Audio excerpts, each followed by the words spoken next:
How do you know that you are, how generally what I like to do is if somebody walks up to me and says, I want to do kalbhairav sadhana, one of the first few questions I would ask is that, number one, it is not a group sadhana. First of all, it is not a group sadhana. It is extreme and completely a lonely path.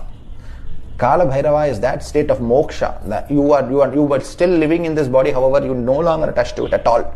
It is that state where you now place yourself on the funeral pyre and you watch it from 10 feet above. Describe your funeral to me. Will you be able to digest it? Will you be able to watch as they light that body which you identified, in which you walked, in which you went to the cinema theaters, in which you went to your trips, in which you got married, in which you had a child, in which you hugged your first child, in which you took the first grandchild in your hand? That body has now been placed on the funeral pyre and you are floating just about it. Above it as all your relatives sit and cry.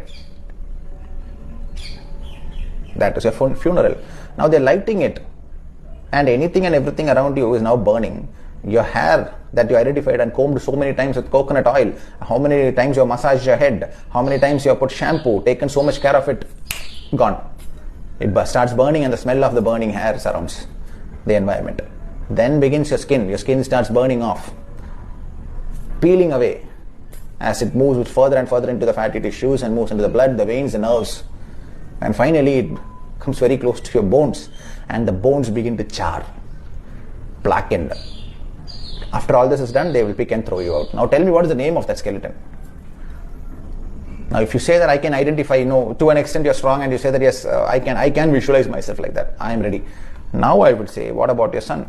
Talk to me about the son, the daughter, the wife, the father, the mother. Place them and tell me how it feels.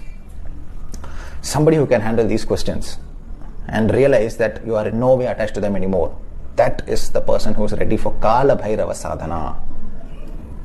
There is absolutely a sense of detachment that sets in. The path of Shiva is opened up. That is the person who can do the full-fledged sadhana of kalbhairava. Otherwise, you have no business doing his nama japa. You have no business taking a sankalpa for X amount of days and doing the sadhana of even a strota. A simple recitation of kalbhairava ashtakam, listen to it or even recite it, but make a salutation that I realize that I am not ready for it yet, and walk away. However, Batuk Bhairav does not fit in that category. He is the one who will accelerate you so that you don't come back for 3 more births just to satisfy a desire or just to make you realize that it is still there. This desire is still there. After